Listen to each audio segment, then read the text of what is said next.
বাসন্তী প্রান্তর ঠোঁটে লিপস্টিক দেওয়ার জন্য উবু হন। পূর্ণা বেশ অনেকক্ষণ ধরে এসব নাটক দিচ্ছে। এই মহিলাকে সে একটুও সহ্য করতে পারে না। এক তো সৎ মা, বাপের আরেক বউ, তার উপরে এই বয়সে এসে এত সাজগোজ করে। প্রান্তকে লিপস্টিক দিচ্ছে দেখে তার গা পিত্তি জ্বলে উঠল। ঘর থেকে দপদপ করে পা ফেলে ছুটে আসে। প্রান্তকে টেনে দাঁড় করিয়ে বলল, হিজড়া সাজার ইচ্ছা হচ্ছে কেন তোর? কতবার বলছি এই বজ্জাত মহিলার সাথে না ঘেঁষতে। বাসন্তী ভয় পান পূর্ণাকে। মেয়েটা খিটখিটে, বদমেজাজি। হেমলতা বলেছেন সেই দিনের দুর্ঘটনার পর থেকে পূর্ণা এমন হয়ে গেছে। হুটহাট রেগে যায়, কথা শোনে না। পদ্মজা যাওয়ার পর থেকে আরও বেশি বিগড়ে গেছে। এজন্য যথাসম্ভব পূর্ণাকে এড়িয়ে চলেন, তবুও এসে আক্রমণ করে বসে। গত 2 সপ্তাহে মেয়েটা অতিষ্ঠ করে তুলেছে জীবন। তিনি কাটা কাটা গলায় পূর্ণাকে বললেন, এই শিক্ষা পাইছো তুমি? গুরুজনদের সাথে এমনে কথা কও? আপনি চুপ থাকেন, খারাপ মহিলা। বুড়া হয়ে গেছে, এখনো রং ঢং করে। পূর্ণার কথা মাটিতে পড়ার আগে তীব্র থাপ্পড়ে সে মাটিতে লুটে পড়ে। চোখের দৃষ্টি গরম করে ফিরে তাকায় সে, দেখার জন্য কে মেরেছে তাকে। দেখলো হেমলতা। হেমলতা অগ্নি চোখে তাকিয়ে আছেন, যেন চোখের দৃষ্টি দিয়ে পূর্ণাকে পুড়িয়ে ফেলবেন। পূর্ণার চোখ শিথিল হয়ে আসে, সে চোখ সরিয়ে নেয়। হেমলতা বললেন, নিজেকে সংশোধন কর, এখনো সময় আছে। পূর্ণা নতজন অবস্থায় বলল, আমি এই মহিলাকে সহ্য করতে পারি না আম্মা। করতে হবে, ওনার অধিকার আছে এই বাড়িতে। আমি খুন করবো এই মহিলাকে। পূর্ণার রাগে শরীর কাঁপছে। পূর্ণার অবস্থা দেখে হেমলতার দৃষ্টি গেল থমকে। পূর্ণা কেন এমন হলো? তিনি কি এক মেয়ের শূন্যতার শোক কাটা থেকে আরেক মেয়েকে সময় দিচ্ছেন না? বুঝিয়ে শুনিয়ে পূর্ণাকে আবার আগের মতো করতে হবে। তিনি কণ্ঠ খাদে নামানোর চেষ্টা করেন, কিন্তু এরপর পূর্ণা যা বলল তিনি রাগ নিয়ন্ত্রণ করতে পারলেন না। পূর্ণা বাসন্তীকে উদ্দেশ্য করে বলল, বেশ্যার মেয়ে বেশ্যাই হয়, আর বেশ্যার সাথে এক বাড়িতে থাকতে ঘৃণা করে আমার। হেমলতা ছুটে যান বাইরে, বাঁশের কঞ্চি নিয়ে ফিরে আসেন। বাসন্তী দ্রুত আগলে ধরেন পূর্ণাকে। হেমলতাকে অনুরোধ করেন, এত বড় সিলিন্ডারে মাইরো না, ছোটো মানুষ, বুঝে না। আপা, আপনি সরেন, ও খুব বেড়ে গেছে। বাসন্তীর স্পর্শ পূর্ণার ভালো লাগছে না, সে ঠেলে সরিয়ে দেয়। সঙ্গে সঙ্গে হেমলতা বাঁশের কঞ্চি দিয়ে পূর্ণার পিঠে বাড়ি মারলেন। পূর্ণা আর্তনাদ করে শুয়ে পড়ে। হেমলতা আবার মারার জন্য প্রস্তুত হন। বাসন্তী পূর্ণাকে আগলে বসেন, অনুরোধ করেন, যুবতী সিলিন্ডারে এমনি মারতে নাই, আর মাইরো না। প্রেমা প্রান্ত ভয়ে গুটিয়ে গেছে।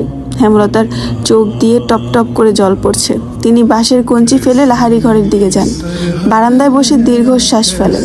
মনে মনে মোর্শেদের উপর ভীষণভাবে ক্ষেপে যান। মোর্শেদ চিৎকার করে করে বাসন্তীর সম্পর্কে সব বলেছে বলেই তো পূর্ণা জেনেছে, আর তাই এখন পূর্ণা কারো অতীত নিয়ে আঘাত করার সুযোগ পাচ্ছে। মোড়ল বাড়ির ছোট সংসারটা কেমন ওলট পালট হয়ে গেছে। হেমলতা আকাশের দিকে তাকিয়ে হা করে নিঃশ্বাস নেন। সব কষ্ট যন্ত্রণা যদি উড়ে যেত, সব যদি আগের মতো হয়ে যেত। সব কঠিন মানুষেরাই কি জীবনের এক অংশে এসে এমন দুর্বল হয়ে পড়ে, কোনো দিশা খুঁজে পায় না? আমির বিছানায় বসে উপন্যাসের বই পড়ছে। 6 দিন পর পদ্মজার ম্যাট্রিকের ফলাফল, এরপরই ঢাকার উদ্দেশ্যে যাত্রা শুরু হবে। যদিও ফরিনা বেগম রাজি নন, কিন্তু আমির মনে মনে প্রতিজ্ঞাবদ্ধ, সে পদ্মজাকে রাজধানীতে নিবেই। পদ্মজার কথা মনে হতেই আমির বই রেখে গোসলখানার দরজার দিকে তাকালো। তার ঘরের সাথে আগে গোসলখানা ছিল না, পদ্মজার জন্য করা হয়েছে। সে বই রেখে সেদিকে যাওয়ার জন্য পা বাড়ালো, তখনই পদ্মজা চিৎকার করে উঠল। তাই দ্রুত দৌড়ে গেল, দরজা ঠেলে ভিতরে ঢুকলো। পদ্মজা শাড়ি দিয়ে শরীর ঢেকে রেখেছে, কিছুটা কাঁপছে। আমির দ্রুত কাছে এসে বলল, কি হয়েছে? ওখানে কে ছিল? আমাকে দেখছিল।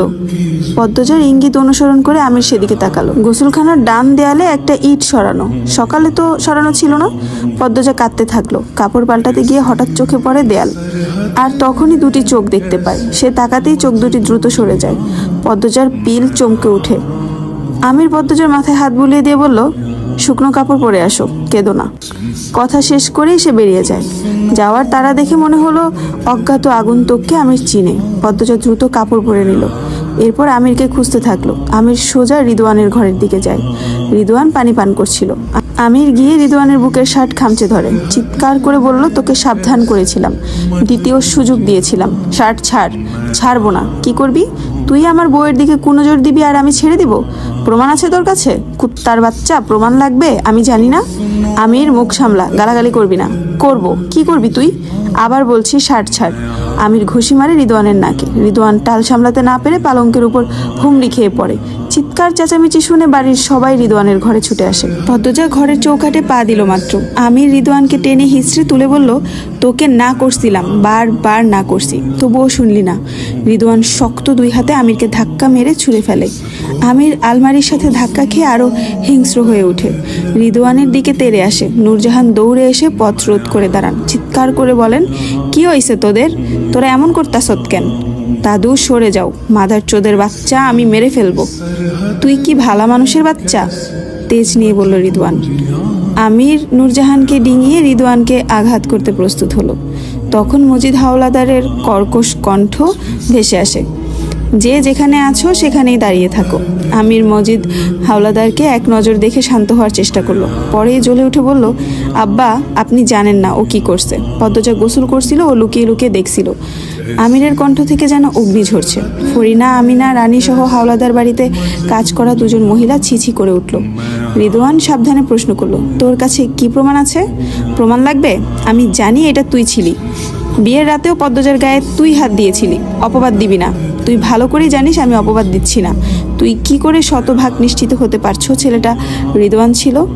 পদ্মজা দেখেছে নাকি তুমি? বললেন মজিদ। আব্বা, কেউ দেখেনি, কিন্তু আমি নিশ্চিত ওই চরিত্রহীনটা রিদু, কারণ আমার আগে থেকে ও পদ্মজাকে পছন্দ করত। পদ্মজা বিস্ময়ে তাকালো। কি হচ্ছে? কি সব শুনছে? ফরিনার দুই ঠোঁট হা হয়ে গেল, মুখে হাত দিয়ে অবাক হয়ে তাকিয়ে থাকেন। আমিনা বলেন, আপা, আমি আগেই কইছিলাম এই সেরি বিনাশিনী, এই সেরির রূপ আগুনের লাখান। এই সেরির জন্য এখন বাড়ির সারাদের ভেজাল হইতেছে। আমির আমিনার কথা শুনেও না শোনার ভান করলো। মজিদকে বলল, আব্বা, আপনি এর বিচার করবেন না আমি ওরে মেরে ফেলবো। আর আম্মা, এরপরও বলবা এই বাড়িতে রেখে যেতে পদ্মজাকে? আমাকে তো ফিরতেই হবে ঢাকা। পদ্মজাকে রেখে আমি কিছুতেই যাব না, মনে রেখো। আব্বা, তুমিও কথাটা মনে রেখো।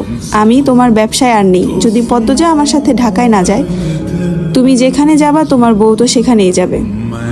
বউ রেখে যাবা কেন? আর রিদওয়ান, তুমি আমার সাথে আসো, তোমার সাথে আমার বোঝাপড়া আছে। মজিদ হাওলাদার বেরিয়ে যান। আমির পদ্মজার হাত ধরে পদ্মজাকে বলল, আর কখনো এমন পরিস্থিতিতে পড়তে হবে না। খুশিতে পদ্মজার চোখের তারায় অশ্রু জলজল করে ওঠে। সে আমিরের এক হাত শক্ত করে ধরে বোঝায়, আমি আপনাকে ভালোবাসি, বিশ্বাস করি। সন্ধ্যার ঠিক আগ মুহূর্ত এমন সময় হাওলাদার বাড়ির রাতের রান্না করা হয়। মগা এক ব্যাগ মাছ নিয়ে গেছে। লতিফা মাছ কাটছে। লতিফা এই বাড়ির কাজের মেয়ে, সবাই ছোট করে লতু ডাকে। ফরিনা ভাত বসিয়েছেন আর অনবরত বলে যাচ্ছেন, আমি এই বাড়ির বড় বান্দি, দাসী আমি। বাবুর বাপ দাসী পুষে রাখছে, দাসী পালে। সারাদিন কাম করি, অন্যরা হাওয়া লাগায় ঘুরে। মরণ হয় না আমার, মরণই আমার একমাত্র শাস্তি।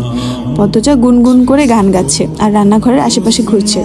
ফরিনার সব কথাই তার কানে আসছে। তার গায়ে লাগছে না, বরং হাসি পাচ্ছে। সে বহুবার রান্নাঘরে গিয়েছে কাজ করার জন্য। ফরিনা তাড়িয়ে দিয়েছে, কাজ করতে হবে না বলেছে। আর এখন বলছে কেউ সাহায্য করছে না।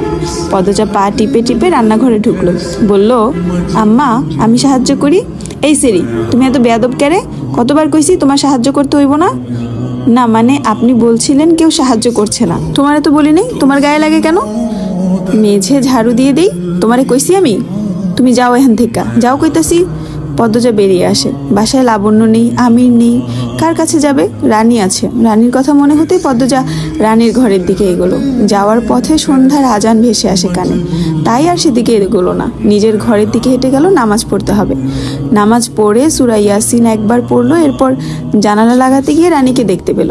সেদিনের মতো জঙ্গলের ভেতর ঢুকছে। আর কিছু মুহূর্ত পার হলে চারদিক রাতে অন্ধকার তলিয়ে যাবে। এমন সময় কি করতে যাচ্ছে ওখানে? এত সাহসী কি করে হয়?